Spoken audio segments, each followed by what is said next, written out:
Breakup के बाद दिल टूटने का दर्द सिर्फ एक एहसास नहीं होता, ये होता है हमारे भरोसे का टूटना, ये होता है हमारे सपनों का टूटना और किसी की बेहिसाब लगी आदत को छोड़ना, जो कि इतना आसान नहीं होता। ब्रेकअप के बाद किसी की हर एक चीज़ को छोड़कर आगे बढ़ना कितना मुश्किल होता है।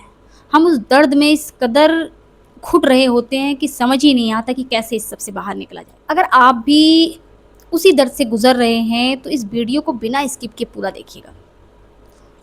आप सीखेंगे कि कैसे आप किसी इंसान के बिना उसको छोड़कर, उसको भूलकर एक खुशहाल और मजबूत इंसान बनकर जी सकते हैं। सबसे पहले मैं आपसे कहना चाहूँगी कि ब्रेकअप के बाद हम जो नॉर्मल दिखने का नाटक करते हैं, क्योंकि ये तो सबको पता है कि अंदर बहुत दर्द भरा होता है और कोई भी इंसान उस दर्द से इतनी जल्दी तो बाहर नहीं निकल जाता।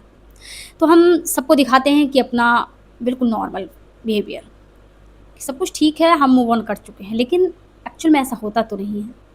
किसी को भी भूलना इतना आसान और इतनी जल्दी नहीं हो जाता। तो अगर आप भी वही सब करते हैं जो मैक्सिमम सभी करते हैं, तो ऐसा नहीं करना है।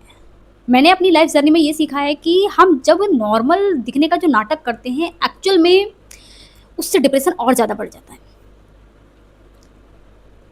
मान लीजिए ऐसे कि कोई जहरीला अगर कीड़ा या फिर कोई जहरीली चीज़ ने हमें काटा, तो हम क्या करते हैं? क्या उसको दबा लेते हैं? नहीं ना। अगर कोई जहरीला कीड़ा हमें काट के जाता है, तो हम वहाँ से दबा के उस ब्लड को निकाल देते हैं, ताकि वो जहर पूरा निकल जाए और हम स्वस्थ हो जाएँ। तो फिर ब्रेकअप में भी तो वही होता है ना। एक सेल्फिश जहरीला इंसान ही तो होता है जो हमें ऐसे मोड़ पे लाके छोड़ के चला जाता है। तो फिर दबाने से क्या आपको लगता है कि हम हील कर पाएँगे खुद को? दबाने से और ज़्यादा अंदर ही अंदर ज़हर बढ़ता जाता है। तो आपको क्या करना है कि आपको डिप्रेशन को रोकने के लिए सबसे पहले खुद को हल्का करना है। आप सोचेंगे कि आप नॉर्मल बन के दिखाएँगे तो आप उससे मूव ऑन कर जाएँगे, नहीं हो पाएगा ऐसे। सबसे पहले आपको रोना आ रहा है, आपको तो दिल भर के रोइए। अपना रूम बंद करो, जितना चिल्ला के रो सकते हो रो। अपने अंदर का सारा दर्द बहा दो और उसके बाद ही आप अपनी हीलिंग कर पाओगे। सब जितना दर्द आपके अंदर है बहा दो। अंदर रखकर कोई बेनिफिट नहीं है। आपका डिप्रेशन और बढ़ता जाएगा, नहीं मूव ऑन कर पाओगे आप। अगर आपका दिल चाहता है रोना, तो उसको रोने की इजाज़त दो। उसको रोकर हल्का होने दो। यही हमारी हीलिंग प्रोसेस का सबसे पहला स्टेप होता है। अपना दर्द बहा दीजिए। दूसरी बात है कि लेट गो करना सीखिए। अब आप पीछे पास्ट की चीज़ों में उलझे रहोगे तो कैसे आगे बढ़ोगे? आपको लेट गो करना पड़ेगा चीज़ों को। एक इंसान जा चुका है और आप उसे अभी तक पकड़ कर बैठे हो, तो फिर ये हमारी बेवकूफ़ी है। वो तो अपनी लाइफ में बढ़ गया ना आगे, और हम उसे अभी तक पकड़ के क्यों बैठे हुए हैं? पुरानी चीज़ों को, पुराने चैट्स को, उसकी इमेजेस को सबको हटा दीजिए। बिल्कुल हटा दीजिए, क्योंकि हम जब भी परेशान होते हैं तो उन्हें देखकर और रोना आता है, उन्हें चैट्स को पढ़कर और रोना आता है। हम उस कदर उसमें डूब जाते हैं ना कि सारे जो ज़ख्म हमारे पुराने होते हैं वो फिर से हरे हो जाते हैं। आपका रोने का मन है रो लीजिए, लेकिन उन चीज़ों को हटाइए। उन चीज़ों को हटाकर आप एक बार में अपना दर्द ख़त्म कर लीजिए। मानती हूँ वो चीज़ें हटाना आसान नहीं होगा। बहुत मुश्किल होता है किसी की यादों को भी मिटाना, क्योंकि हम चाहते हैं कि हम उसकी यादों के सहारे ही जी लेंगे। लेकिन यार, उसकी यादों को खुद से चिपका कर हम खुद की ज़िंदगी नर्क बना रहे हैं। हटाइए उन सब चीज़ों को। आपको खुद को हील करना है। तो उसकी जो भी पुरानी चैट्स हैं, जो इमेजेस हैं, उन सबको हटा दीजिए एक बार में। जो दर्द है सब एक बार में सह लीजिए बस। उसके बाद आपको उसकी याद आएगी, लेकिन वो चीज़ें अगर आपके सामने नहीं होंगी तो आप जल्दी निकल पाओगे। नेक्स्ट स्टेप में आपको करना है कि आपके अंदर बहुत सी शिकायतें होंगी, जो शायद आप उससे कहना चाहते होंगे लेकिन कह नहीं पाए। बहुत सी बातें होंगी जो आपके ब्रेन को अंदर-अंदर चलती ही रहती होंगी, शांत होने ही नहीं देती होंगी। आपको एक लेटर लिखना है। ये सोचकर लिखिए कि ये आप उसको देने के लिए लिख रहे हो। उसमें जितना जो कुछ शिकायतें हैं आपकी, जो भी आपका मन कहना चाहता है, सब लिख दीजिए। बस ये सोचिए कि ये लेटर मुझे लिख के उसको भेजना है। उसी हिसाब से उसमें सारी चीज़ें जो आप भी आपके मन में आता है सब लिख डालिए। सारा लिखने के बाद उसको रख दीजिए और 5 मिनट का पॉज़ लीजिए, पानी पीजिए, उसके बाद उस लेटर को जला दीजिए।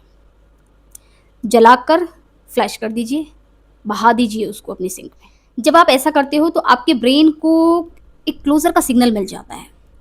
उसको लगता है अब उसके मन में जो भी था, उसके अंदर जितनी भी क्वेश्चंस थे, जितनी भी बातें थी, उसने अब सब कह डाली हैं। वो अपने आप को हल्का महसूस करता है और चीज़ों को लेट गो कर देता है। आप यकीन मानिए बहुत बहुत बेनिफिट होता है। जब भी आपका मन करता है बस चीज़ों को लिखिए, जो भी आपकी शिकायतें बस लिखिए, फाड़ दीजिए, जला दीजिए, जो भी आपको करना है कर दीजिए, लेकिन आपको इससे बहुत हल्का फ़ील होगा। तीसरी चीज़ है कि अपनी सेल्फ वर्थ को समझिए। अगर आप सोचते हैं कि एक इंसान आपको छोड़कर चला गया है, तो आपकी वैल्यू कम हो गई है क्या?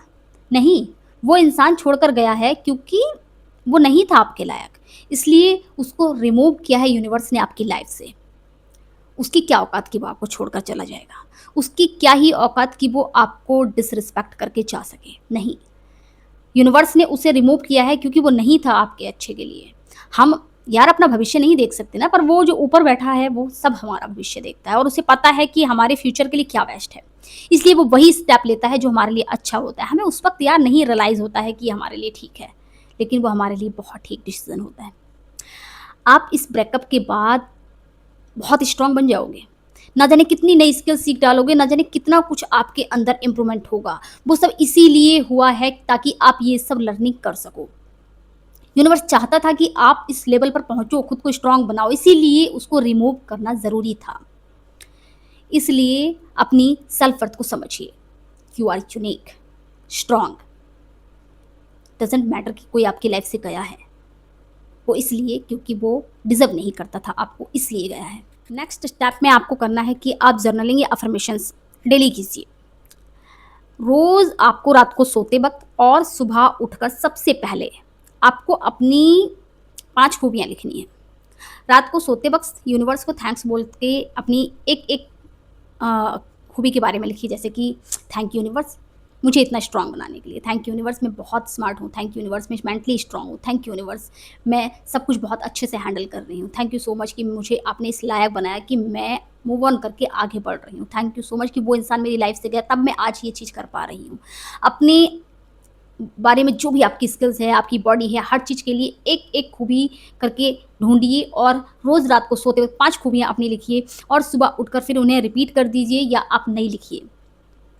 रोज़ 5 खूबियाँ आपको अपनी लिखनी हैं या आप 3 भी लिख सकते हो अगर आपको नहीं समझ आ रहा है, क्योंकि उस वक़्त हमारा दिमाग इतना स्टूपिड हो जाता है, उसको कुछ दिखता नहीं है। आपको जितनी भी समझ आ रही है आप उतना लिखिए, लेकिन अपनी खूबियों के बारे में लिखिए और उसे ज़ोर-ज़ोर से पढ़ के सुनिए अपने कानों से कि आप क्या हो, आपके ब्रेन को पता चलेगा। नेक्स्ट आपको करना है कि जब आप बहुत ज़्यादा टेंशन में हैं, आपका ब्रेन बहुत डिप्रेशन में है, आपको ऐसा करना है कि आप पानी पीजिए, उसके बाद आप एक बहुत लाउडली म्यूज़िक चलाइए और एक अच्छा साउंड वाला म्यूज़िक चलाइएगा जिससे आपको एक एनर्जी फ़ील हो और उसको चलाकर आप रूम बंद कीजिए और जंप करना स्टार्ट कीजिए। उस लेवल तक जंप करना है जहाँ तक आपसे हो पा रहा है। उसके बाद जब आपको लग रहा है कि अब मुझसे नहीं हो पाएगा, बस लेट जाइए और खुद को रिलैक्स होने दीजिए, क्योंकि हमारी बॉडी बहुत ज़्यादा हार्ट बीट बढ़ जाती है, तो हम बिल्कुल इस स्थिति में नहीं होते हैं। ये मैंने खुद किया हुआ है कि जब भी मुझे डिप्रेशन होता है या मुझे बहुत ज़्यादा एंग्ज़ायटी बढ़ जाती है या मैं बहुत ज़्यादा मतलब किसी चीज़ में मन ही नहीं लगता है, तो मैं यही करती हूँ। बस तेज़ म्यूज़िक चलाइए, रूम बंद कीजिए, जंप कीजिए जितना आपसे हो रहा है और फिर रिलैक्स कीजिए, पानी पीजिए। उसके बाद हमारे अंदर से जो चेंजमेंट आती है, मतलब एकदम रिफ़्रेश हो जाते हैं हम। यकीन मानिए, करके देखिए इसको। नेक्स्ट आपको करना है कि आपको खुद से लव करना है, दूसरों से किसी से लव की उम्मीद करनी ही नहीं है। आज जब आप खुद को प्यार करते हो ना, तो आपको किसी के प्यार की ज़रूरत ही नहीं पड़ती है यार। खुद में इतना प्यार कीजिए, खुद को खुद से ज़्यादा कौन जानता है? कोई भी नहीं ना। आपका कितना भी क्लोज़र है, कोई भी कैसा भी है ना, आपको आपसे ज़्यादा तो नहीं जानता है। आपको खुद में पता है कि हमें क्या पसंद है, हम क्या कैसे हैंडल कर सकते हैं। तो खुद से प्यार कीजिए, नहीं ज़रूरत है किसी की प्यार की। अपनी हेल्थ का ध्यान रखिए, अपनी डाइट का ध्यान रखिए। जब भी आपको ऐसा रहता है कि डिप्रेशन में हम होते हैं, तो सबसे पहले हम खाना छोड़ देते हैं। किसी भी चीज़ को यार उस अच्छे से खा ही नहीं पाते, क्योंकि अंदर से मतलब ऐसा फ़ील होता है कि हमें उठने का मन नहीं होता है, तो खाना खाने का तो क्या ही मन होगा। लेकिन आपको खुद को प्रायोरिटी में रखना है कि मुझे चाहे जो भी है सब साइड है, मुझे मेरी हेल्थ, मेरा करियर, मेरी ग्रोथ सब पे फ़ोकस करना है। आपका करियर और आपकी ग्रोथ यही सबसे बड़ा जवाब है आपको छोड़कर जाने वालों के लिए। अपने ऊपर फ़ोकस कीजिए। नेक्स्ट मैं आपसे कहना चाहूँगी, लोगों को माफ़ करना सीखिए। माफ़ करने का मतलब अब ये नहीं होता है कि हमने किसी को माफ़ कर दिया तो वो सही है अपनी जगह। नहीं, माफ़ करने का मतलब होता है कि हमने खुद को उस चीज़ से आज़ाद कर दिया। हमें अपने दिल का जो बोझ रखा